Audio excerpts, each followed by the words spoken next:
Hello friends, welcome to my channel on Let's Decode the Hindu. UPSC TNPC perspective learn the daily current affairs from the pages of international, business, editorial and op-ed discuss பண்ண போகிறோம் and other relevant articles PDF formatல descriptionல கொடுத்துருக்கேன். Relevant time stamping is also provided. And also apart from discussion, last page of the discussionல daily fact check points and relevant quick news provide பண்ணியிருக்கேன். அதுவும் daily current அஃபேர்ஸ்க்கு யூஸ்ஃபுல்லாக இருக்கும். So answers தெரிஞ்சால் comment செக்ஷனில் comment பண்ணுங்கள். So இந்த current affair discussion உங்களோட current affair ப்ரிப்ரேஷனுக்கு யூஸ்ஃபுல்லாக இருந்தால் லைக் பண்ணுங்கள், ஷேர் பண்ணுங்கள் அண்ட் மறக்காமல் சப்ஸ்கிரைப் பண்ணுங்கள். Now let's go into the session. Back to the Afghan high table. இந்த ஆர்டிக்கலில் ஆத்தர் எதை பற்றி டிஸ்கஸ் பண்ணுறாருன்னா யூஎஸ் ஆப்கானிஸ்தானோட பீஸ் டீல் பற்றி பேசுகிறாங்க. அதே மாதிரி இந்தியா எதனால் அவங்க ஆப்கானிஸ்தானோட பொலிட்டிக்கல் குரூப்ஸோட ஓப்பன் கனெக்ஷன்ஸ் எஸ்டாப்ளிஷ் பண்ண மாட்டேங்கிறாங்க, அதே மாதிரி எந்த மாதிரி ஸ்டெப்ஸ் எடுத்தால் அந்த பொலிட்டிக்கல் கனெக்ஷன்ஸை எஸ்டாப்ளிஷ் பண்ண முடியுன்றதை பற்றியும் பேசுகிறாரு. அதோட mister Khalilzad who is the US Afghanistan spoke person, அவரோட வியூஸ் இதை பற்றி என்ன இந்தியா மேலே அப்படின்றத பற்றியும் டிஸ்கஸ் பண்ணுறாங்க. இந்த ஆர்டிக்கல் மொத்தமாக எதை கான்சென்ட்ரேட் பண்ணியிருக்குன்னு பார்த்தீங்கன்னா இந்தியாவோட இன்ட்ரெஸ்ட்டை ஆப்கானிஸ்தான் அஃபெக்ட் பண்ணுறதுனால on the basis of security concern. So இந்த ரீசன்னால் இந்தியாவுக்கான ப்ரிஃபரன்ஸ் அந்த கான்ஃபரன்ஸில் கொடுக்கப்படலைங்கிறது தான் ஆத்தரோட வியூ. ஸோ ஏற்கனவே சொன்ன மாதிரி இந்தியா பொலிட்டிக்கல் குரூப்ஸோட ஓப்பன் கனெக்ஷன்ஸ் எஸ்டாப்ளிஷ் பண்ண முடியல. And along with that it is clinging with Afghanistan president Ashraf Ghani. Even though monthly or day by day அவரோட வேல்யூ குறைஞ்சிட்டே இருந்தாலும் இந்தியா ஆப்கானிஸ்தான பிரசிடெண்ட்டையே டிபெண்ட் பண்ணியிருக்கிறாங்க. அண்ட் ரீசெண்டாக நடந்து முடிஞ்ச பிரசிடென்ஷியல் எலெக்ஷன்ஸில் மிஸ்டர் கனி அண்ட் மிஸ்டர் அப்துல்லாவும் ஓத் டேக் அவுட் பண்ணிக்கிட்டாங்க as the powers of Afghanistan. Mainly mister Ghani பிரசிடெண்ட்டாக ஓத் எடுத்துக்கிட்டாரு. அதே மாதிரி மிஸ்டர் அப்துல்லா பார்த்திங்கன்னா அந்த ஸ்டேட்டோட ரெக்கன்சிலியேஷன் கவுன்சிலோட ஹெட்டாக பதவி ஏற்றுட்டார். இதுதான் இப்போதைக்கு கரண்ட் சினாரியோ ஆஃப் ஆப்கானிஸ்தான். இப்போது இந்தியாவோட கன்சர்ன் பார்த்தோன்னா it is being lower to the number of 4 out of 5 in the importance of Afghan interest when Afghan assumes the leadership of national unity government. அதாவது ஆப்கானோட importance பார்த்திங்கன்னா 5ல் number 4 India இருக்குது when they are becoming the leaders of the national unity government.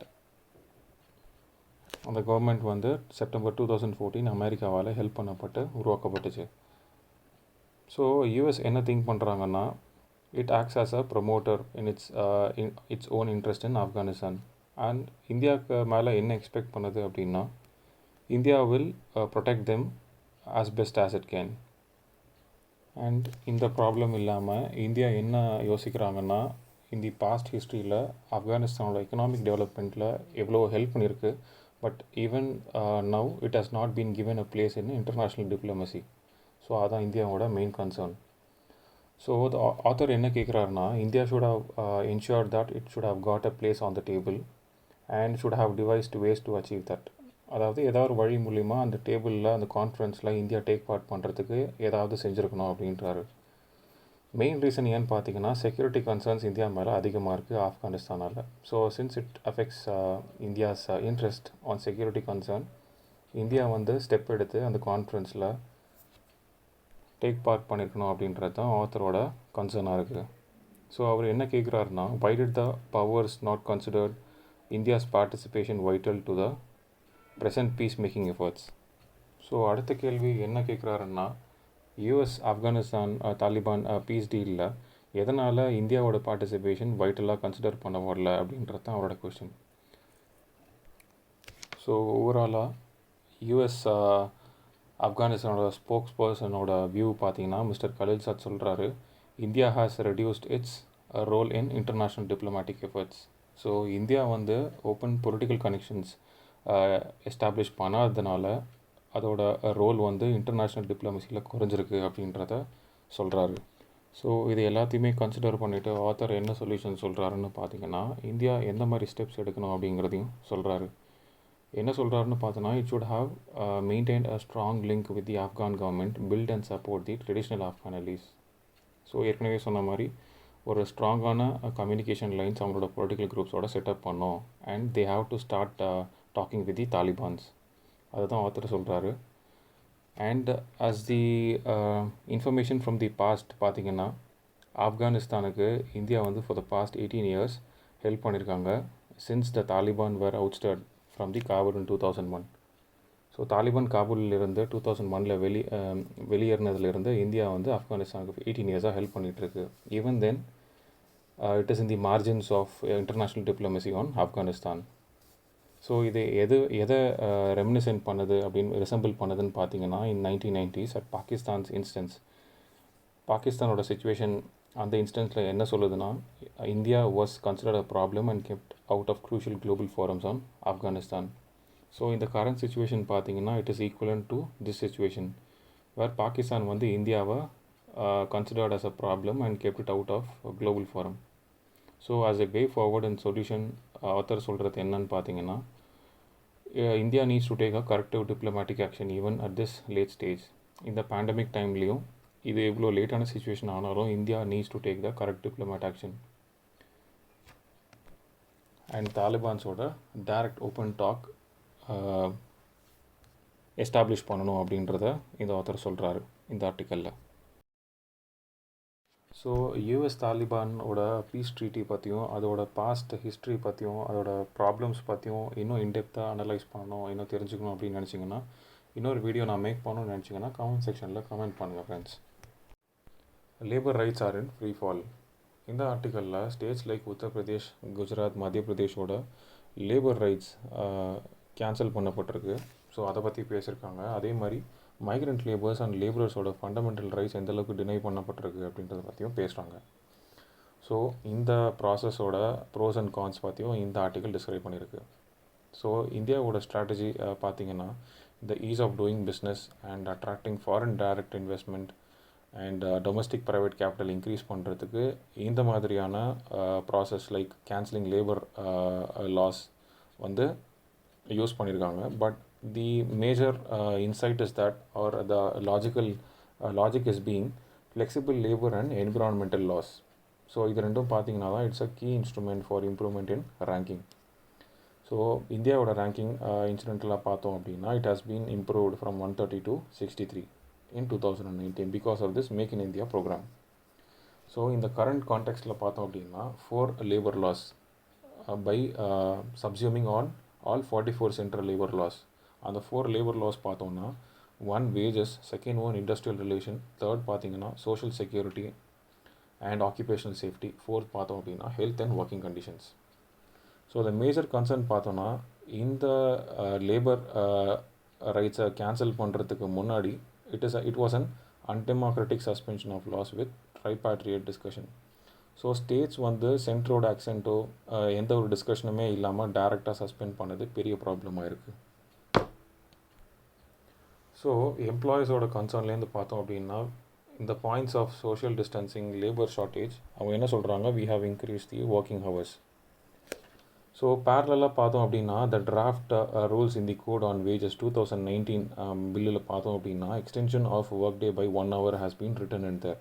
So இந்த novel corona virus வரதுக்கு முன்னாடியே இந்த wage 2018 code on wages டிராஃப்டில் increasing the work day by 1 hour வந்து suggest பண்ணியிருக்காங்க.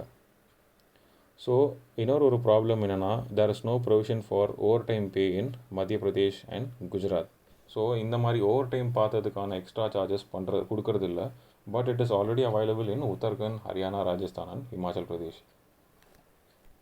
இப்போது கோட் ஆன் வேஜஸ் 2019 லாவையும் national minimum wages plus national floor வேஜஸையும் கம்பேர் பண்ணி பார்த்தோம் அப்படின்னா என்ன டிஃப்ரென்ஸ் கிடைக்குதுன்னு நம்ம பார்த்தோன்னா, நேஷ்னல் மினிமம் வேஜஸ் பார்த்தோன்னா it is calculated on basis of objective formula. அதே மாதிரி நேஷ்னல் ஃப்ளோர் வேஜஸ்க்கு டைரக்டான கேல்குலேட்டிங் மெத்தடாலஜி எதுவுமே கிடையாது. ஸோ ஹியர் என்ன சொல்கிறாங்க அப்படின்னு பார்த்தோன்னா, minimum wages are calculated by government appointed committee in 2018 was ₹375 per day. அதுவே நேஷ்னல் ஃப்ளோர் வேஜஸில் பார்த்தோன்னா இந்த சேம் இயர் அது வந்து ₹176 per day ப்ரிஸ்கிரைப் பண்ணுறாங்க. So the state governments under the wage code of 2019 are directed to set their minimum wages only above the national floor wages. So state கவர்மெண்ட்டுக்கு என்ன order பண்ணுறாங்கன்னா they have to set their wages minimum above the national floor wages, அதாவது 176 rupees per டேக்கு மேலே தான் set பண்ணணும் அப்படின்னு சொல்கிறாங்க. So the ஸ்டேட்டோட concern பார்த்தீங்கன்னா they are currently looking out for private investment. So இந்த மாதிரி டைமில் பார்த்தீங்கன்னா இந்த மாதிரியான ஒரு law enforcement will make them to consider the value which is lower than the minimum wages, அதாவது பார்த்தீங்கன்னா rupees 176 per டேவே கன்சிடர் பண்ணுவாங்க. So this dilutes the idea of minimum wages. So இந்த கான்டெக்ஸ்டில் உத்தரப்பிரதேஷோட ஆர்டினன்ஸை பார்த்தோம்னா it is exempting employers from complying with minimum wages act of 1948 and industrial dispute act of 1947. So இந்த act படி பார்த்தோம் அப்படின்னா employers can fire the workers at their will. Hire பண்ணலாம், ஃபயரும் பண்ணலாம் at their workers will. பேரலாக மத்திய பிரதேஷோட ஆர்டினன்ஸ் பார்த்தோம்னா it had exempted factories employing less than 50 workers from regular inspection and allowed third party inspection. So இந்த wage code 2019 பார்த்தீங்கன்னா it had snatched the power of inspectors to conduct surprise checks.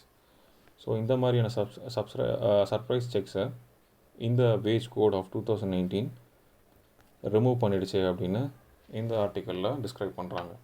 So in line with industrial relation code 2019 பார்த்தோம் அப்படின்னா first point Madhya பிரதேஷோட ordinance states that for new establishments provisions guiding industrial dispute resolutions strikes and trade unions would cease to operate. அதாவது என்ன சொல்கிறாங்கன்னா new establishments which are guiding the industrial dispute ரெசல்யூஷன்ஸ்லாம் வந்து work பண்ணக்கூடாது அப்படின்னு சொல்கிறாங்க. செகண்ட் பாயிண்ட் இந்த இண்டஸ்ட்ரியல் ரிலேஷன்ஸ் கோடில் என்ன சொல்கிறாங்கன்னு பார்த்தோன்னா ட்ரேட் யூனியன் ஃபார்ம் பண்ணுறதுக்கான ஸ்ட்ரென்த் வந்து 15%லேருந்து 75%க்கு இன்க்ரீஸ் பண்ணியிருக்கிறாங்க. So the major question is that will all these suspension of labor rights aimed at reducing labor cost stimulate a private investment will ensure recovery. So இந்த எல்லா விதமான ப்ராசஸும் will it ensure recovery of the economy is what the greater concern from the author. But with reference to the past, author என்ன சொல்கிறாருன்னா does not inspire any confidence. Examples பார்த்தோன்னா ஆர்பிஐயோட single mindedly designed policies which reduce the cost of borrowing capital, அப்புறம் corporate டேக்ஸோட reduction in 2019 which was made in the impact on boosting private capital and reviving growth in subsequent quarters. அதுவும் எந்த ரிசல்ட்டுமே கொடுக்கல. டேக்ஸை remove பண்ணால் corporate செக்டர்லேருந்து அவங்களோட tax remove பண்ணால் it will boost the private கேபிட்டல்னு திங்க் பண்ணாங்க. பட் அதுவும் ரிவைவ் பண்ணலை. Banking on private investment for economic recovery அதுவும் ஒர்க் அவுட் ஆகலை. So as the way forward author என்ன திங்க் பண்ணுறாருன்னா there is seriously an attack on the fundamental rights of workers. So இது அவங்கள வந்து widespread protest on massive ஸ்ட்ரைக்கு trigger பண்ணோம் அப்படின்ற மாதிரி சொல்கிறாரு. And also this exposes the authoritarian nature of the state. அதனால் என்ன சொல்ல வர்றாருன்னா every section of the society must come together to protect the right of workers. Is health in the stimulus package. இந்த ஆர்டிக்கலில் ரீசெண்டாக அனௌன்ஸ் பண்ணப்பட்ட 20 lakh crore stimulus பேக்கேஜில் health செக்டரோட GDP ratio or the GDP stimulant provided for the health sector வந்து ரொம்ப கம்மியாக இருக்குது, இல்லை ப்ரொவைட் பண்ணல அப்படின்ற மாதிரி இந்த ஆர்டிக்கலை ப்ரொஜெக்ட் பண்ணுறாங்க. இந்தியாவோட ஜிடிபி 2019-20 பார்த்தோன்னா 4.1% ஃப்ரம் 5%. அப்புறம் கோவிட்-19 எஃபெக்ட்னால it is lowered or projected to get lowered by 1.1% or even lower இந்த கரண்ட் ஃபினான்ஷியல் இயர். அப்புறம் இந்தியாவோட centre for monitoring Indian economy institution வந்து அன்எம்ப்ளாய்மெண்ட் ரேட்டை இந்த இயர் 24% அனௌன்ஸ் பண்ணியிருக்காங்க. The main reason for the present turmoil பார்த்தீங்கன்னா health care delivery system வந்து ரொம்ப ஃப்ரெஜைலாக இருக்குது. So restoring livelihoods. ஸோ எல்லோரும் இன்ஃபெக்ஷன் அதிகமாக ஸ்ப்ரெட் ஆகிறதுனால அவங்களோட daily business and livelihood problem ஆகுது அப்படின்ற மாதிரி ஃபீல் பண்ணுறாங்க. So along with that companies என்ன ஃபீல் பண்ணுறாங்கன்னு பார்த்தோன்னா they are finding it difficult because of the government's unpredictable policy and actions. அப்புறம் அவங்களால இந்த இதோட கான்சிக்வன்சஸை அந்த கவர்மெண்ட்டோட பாலிசியை அதர் பண்ண முடியல. ஸோ இதனால தான் most of the manufacturing sectors வந்து apart from India, they are moving to other Asian countries, which is the Association of Southeast Asian Nations. So இந்த ப்ராப்ளம்னால சைனாலேருந்து டைவர்ஜ் ஆகிற மேனுஃபேக்சரிங் செக்டர்ஸ் இந்தியாவை ரிஜெக்ட் பண்ணுறாங்க அப்படின்ற மாதிரி இந்த ஆர்டிக்கலில் சொல்கிறாங்க. ஸோ த மேஜர் கன்சர்ன் பார்த்தோன்னா we need to strengthen the public sector. So there is low level of public spending on health, which is causing a great burden on our country. So இதனால் பார்த்தீங்கன்னா low level of public health care quality இருக்குது, limited reach and insufficient public provisioning of health care. இதனால தான் major ப்ராப்ளமாக இருக்குது public செக்டரில். So author என்ன சொல்கிறாருன்னா, diversion of funds for the public health care system is necessary அப்படின்னு author feel பண்ணுறாரு. But other problem, normal access to routine maternal child health as well as family planning servicesலாம் வந்து பயங்கரமாக affect ஆகுது அப்படின்னும் சொல்கிறாங்க.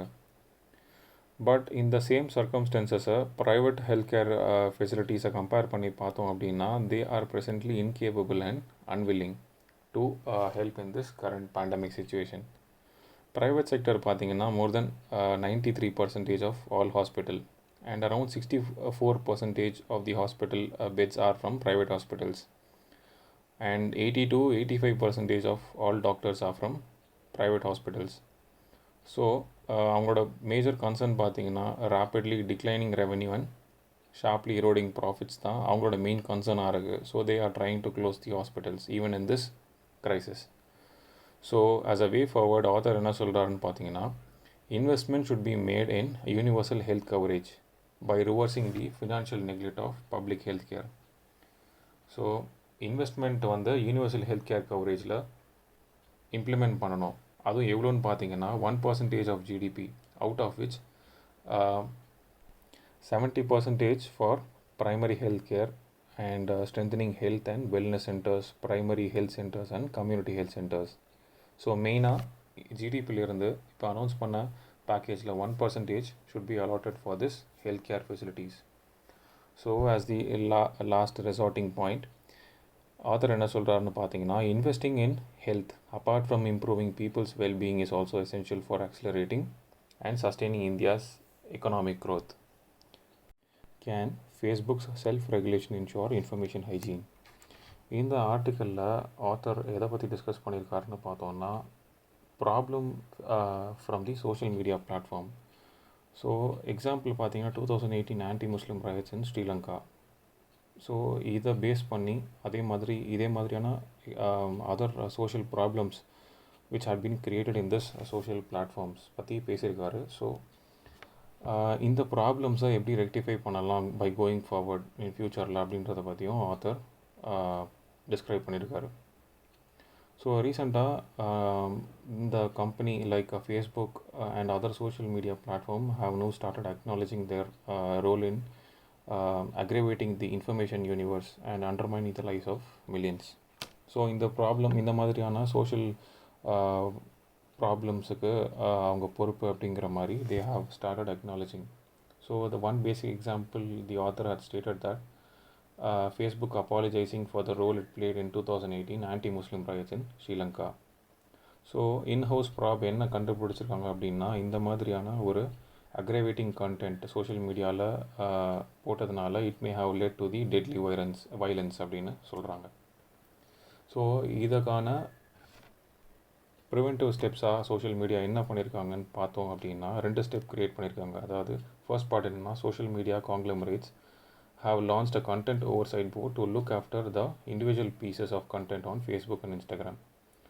ஸோ தேவையில்லாத இந்த மாதிரியான கண்டென்ட்ஸ் போடுறவங்கள மானிட்டர் பண்ணுறதுக்காக ஓவர்சைட் போர்டை ஆர்கனைஸ் பண்ணியிருக்காங்க to individually overlook the pieces of content on Facebook and Instagram. செகண்டாக பார்த்தோம் அப்படின்னா, Google has launched its Google News initiative to help journalism thrive in digital age. But ஆத்தரோட கன்சர்ன் அண்ட் கொஷின் என்னன்னு பார்த்தோன்னா, இந்த initiatives எல்லாமே will it be enough to sanitize our news and information environment? இந்த initiatives மட்டும் போதுமா அப்படின்ற மாதிரியான கொஸ்டின் கேட்குறாரு. ஸோ நம்ம பேசிக்காக சோஷியல் மீடியாவை பார்த்தோம் அப்படின்னா, it is an intersection of these 3 credible information space. அதாவது 1 information chaos, 2 crisis in free expression and 3 crisis in journalism. So social media வந்து இது மூணுத்தோட இன்டர்செக்ஷன் அப்படின்னு சொல்கிறாங்க. So the various other example apart from this Sri Lanka violence பார்த்தோம் அப்படின்னா, violence against Rohingya in Myanmar, harvesting of personal data by Cambridge Analytica. ஸோ இந்த மாதிரியான இன்ஸ்டன்ஸ்லாம் ஒரு கிரேவ் கன்சர்னாக அண்ட் ஃபெயிலியர்ஸாக பார்க்கப்படுது on the platform of social media. So the major problem between the work of this oversight board and the Facebook is that அவங்களோட magnitude of size, reach and linguistic diversity வந்து ரொம்ப பெருசாக இருக்குது when compared with the work of oversight board. So ரெண்டுமே match பண்ணுறது ரொம்ப கஷ்டமான விஷயம் அப்படின்னு ஆத்தர் ஃபீல் பண்ணுறாரு. ஸோ ஆஸ் அ வே ஃபார்வர்ட் என்ன ப்ரொப்போஸ் பண்ணுறாருனா, there needs to be some mechanism to prevent reposting of this offensive content. So இந்த மாதிரி அஃபென்சிவ் கண்டென்ட்டை ரீபோஸ்ட் பண்ணுறதுக்கு ஆன ப்ரொசீஜராக சோஷியல் மீடியா பண்ணணும். அதே மாதிரி problematic post should be removed. First இந்த மாதிரி problematic post should not be allowed to post. So second என்ன சொல்கிறாரு, reposting should not be allowed. So at last print and broadcast ஆர்கனைசேஷனை இந்த மாதிரியான சோஷியல் மீடியாவோட கம்பேர் பண்ணி என்ன சொல்கிறாருன்னு பார்த்தோன்னா, there is a shared value system between all the stakeholders. Print and broadcast organisation பார்த்தீங்கன்னா, they have a common shared value system among the stakeholders. So அவங்க வந்து they will make sure self regulation. But இந்த மாதிரியான effective mechanism வந்து இந்த social media பிளாட்ஃபார்மில் இல்லை அப்படிங்கிறதும் ஆத்தர் ஃபீல் பண்ணுறாரு. Afghan president rival sign power sharing deal. இந்த ஆர்டிக்கலில் ஆப்கானிஸ்தானோட பிரசிடென்ஷியல் எலெக்ஷன்ஸ் அதோட ரிசல்ட்ஸ் பற்றி பார்க்க போகிறோம். So mister Ghani and mister Abdullah, they both fought for the election and declare themselves the winner. So இந்த ப்ராப்ளம்னால மிஸ்டர் கனி வந்து பிரசிடென்ட் ஆனார், மிஸ்டர் அப்துல்லா வந்து ரெக்கன்சிலேஷன் கவுன்சிலோட ஹெட் ஆனார். இந்த ரெக்கன்சிலேஷன் கவுன்சில் வந்து it has authority to handle and approve all affairs related to Afghan's peace process. So இந்த எலெக்ஷனில் mister Ghani more than 50% of votes win பண்ணார் and mister Abdullah with more than 39% vote. So இந்த சுச்சுவேஷனோட political டர்மாயிலில் பார்த்திங்கன்னா, இவங்களோட பர்சனல் அக்ரிமெண்ட், இவங்களோட personal anger and political rivals இருக்கிறதுனால இன்ட்ரா ஆப்கான் நெகோசியேஷன்ஸை இது அப்ஸ்ட்ரக்ட் பண்ணுது அப்படின்னு ஆத்தர் சொல்கிறாரு. And along with that the US Taliban deal was also signed on the month of February 29, where the US and NATO command troops had accepted to leave and withdraw from the Afghanistan. So இந்த சுச்சுவேஷனோட எண்டில் பார்த்தோன்னா, coming back to Afghan's economic situation, despite 18 years and billions of dollars international aid ஆப்கானிஸ்தானுக்கு வந்தாலும் they are desperately poor. So still இந்த country வந்து பூராக தான் இருக்குது அப்படின்னு சொல்கிறாங்க. Poverty level, if we see 35% in 2012, it has increased to 55% in 2019. So poverty ஆப்கானிஸ்தானில் எப்படி டிஃபைன் பண்ணுறாங்கன்னு பார்த்தீங்கன்னா, a person who survive on $1 or less a day. So $1 இல்லைனா அதோட கம்மியாக வச்சு ஒரு ஆள் சர்வைவ் பண்ணுறாருன்னா he is considered as poor. ஸோ the major concern in this topic is that கண்ட்ரியோட ஹெல்த் கேர் சிஸ்டம். ஸோ இந்த health care system for the past 40 இயர்ஸாக வார் ப்ராப்ளம்னால மொத்தமாக டேமேஜ் ஆகிருக்கு. And it is also unprepared for the present outbreak. அதாவது இந்த பேண்டமிக்கை handle பண்ணுற capacity இந்த கண்ட்ரிக்கு இல்லை அப்படின்னு சொல்கிறாங்க. And also some acquisition like widespread corruption on Mister Ghani's government and other successive Afghan governments. So இவங்க மேலே கரப்ஷன் சார்ஜஸ் இருக்குது அப்படின்ற மாதிரி இன்டர்நேஷ்னல் வாட்ச் டாக்ஸ் சொல்கிறாங்க.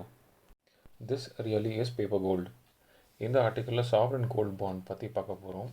அப்படின்னா என்ன, அதோட பெனிஃபிட்ஸ் என்ன, அதை எப்படி ஸ்ட்ரக்சர் பண்ணியிருக்காங்கன்றத பார்க்க போகிறோம். Sovereign gold bond is nothing but a substitute for physical gold. அது ஆர்பிஐயால் இஷ்யூ பண்ணப்படுது ஆன் பிஹாஃப் ஆஃப் கவர்மெண்ட். அது வந்து பார்த்தீங்கன்னா it's a bond denominated in gold. இது எங்கே இஷ்யூ பண்ணுவாங்கன்னு பார்த்தீங்கன்னா banks, post office and through secondary stock markets, nothing but stock exchange platform வழியாகவும் இஷ்யூ பண்ணுறாங்க. இப்போ இதோட பெனிஃபிட்ஸ் பார்ப்போம். It is backed by sovereign guarantee, அதாவது கவர்மெண்ட்டோட கேரண்டி இருக்குது. அதை வந்து டிமேட் ஃபார்மாகவும் வச்சுக்கலாம். அண்ட் இதோட ரேட் பார்த்தீங்கன்னா it is equivalent to the same gold price. Investors கோல்டில் இன்வெஸ்ட் பண்ணணும்னு நினைக்கிறவங்க இதை பயப்படாமல் வாங்கலாம். Because they don't need to worry on the safety concern, அப்புறம் லாக்கர் சார்ஜஸ், அப்புறம் மேக்கிங் சார்ஜஸ், பியூரிட்டி இஷ்யூஸ்லாம் பற்றி கவலைப்பட வேண்டாம். அப்புறம் பேங்க் வந்து இதுக்கு இன்ட்ரெஸ்ட் ரேட் ஆஃபர் பண்ணுறாங்க. அட் தி ரேட் ஆஃப் 2.5% ஆனுவலாக இன்ட்ரெஸ்ட் சார்ஜ் ரேட் பண்ணுறாங்க. And along with that it is taxable. Interest on the bonds R taxable. அது பார்த்தீங்கன்னா capital gains at the time of redemption வெளியில் எடுக்கும் போது அதுக்கான டாக்ஸ் கிடையாது. பட் ஆனுவலி இன்ட்ரெஸ்ட் ரேட்டுக்கான அமௌண்ட் வந்து taxable. And they can be used as a collateral for availing loans எடுக்கும் போது இந்த பேங்க்ஸ் அண்ட் என்பிஎஃப்சியில் அது வந்து ஒரு கொலாட்ரலாக காமிக்கலாம். இப்போது இந்த பாண்டோட ஸ்ட்ரக்சர் பற்றி பார்த்தோம்னா it has a fixed tenure of 8 years. இந்த எஸ்ஜிபி வாங்குகிறோம் அப்படின்னா அது வந்து டென்யூர் ஆஃப் 8 years இருக்கும். அதுக்கு முன்னாடி ரிடம்ஷன் பண்ணணும் அப்படின்னா ஆஃப்டர் கம்ப்ளீஷன் ஆஃப் 5 years அதை ரிடம்ஷன் பண்ணிக்கலாம். Bonds are listed on a stock exchange. எக்ஸ்சேஞ்சில் பண்ணுறதுனால அதர் இன்வெஸ்டர்ஸ்க்கு அதை ட்ரான்ஸ்ஃபரும் பண்ணிக்கலாம். அண்ட் அதர் பாண்டோட ப்ரைஸிங் பார்த்தீங்கன்னா they are priced in rupees based on simple average of closing price of the gold of 999 purity. So இந்த பியூரிட்டி பேசிஸில் சிம்பிள் ஆவரேஜ் கால்குலேட் பண்ணி க்ளோசிங் ப்ரைஸை அதுக்கு ரேட் பண்ணுறாங்க. அப்புறம் அந்த டைம் ஆஃப் ரிடம்ஷன் வெளியில் எடுக்கும்போது the cash equivalent to the number of units multiplied by the prevailing price. அதுக்கான ரேட் என்ன ரேட்டோ அதோட யூனிட்டை மல்டிப்ளை பண்ணுவாங்க. எவ்வளோ யூனிட்ஸ் நம்ம வாங்கியிருக்கோமோ அதை வந்து டைரெக்டாக பேங்க்குக்கு கிரெடிட் பண்ணிடுவாங்க. ஸோ இதோட ரீசன்ட் ட்ரான்ச் ப்ரைஸ் பார்த்தோன்னா அதோட போர்ஷன், ட்ரான்ச்சுங்கிறது நத்திங் பட் ஒரு போர்ஷன். இது எவ்வளோக்கு விற்றுருக்காங்கன்னு பார்த்தோன்னா 4590 rupees per கிராமுக்கு சேல் பண்ணியிருக்காங்க. ஆன்லைன் பர்ச்சேஸ்க்கு 50 rupees டிஸ்கவுண்ட் கொடுத்துருக்காங்க பர் கிராமுக்கு. அண்ட் ஆர்பிஐ இதை மறுபடியும் அகெயின் இந்த month of June, July, August, செப்டம்பரில் இஷ்யூ பண்ணுறதா இருக்காங்க.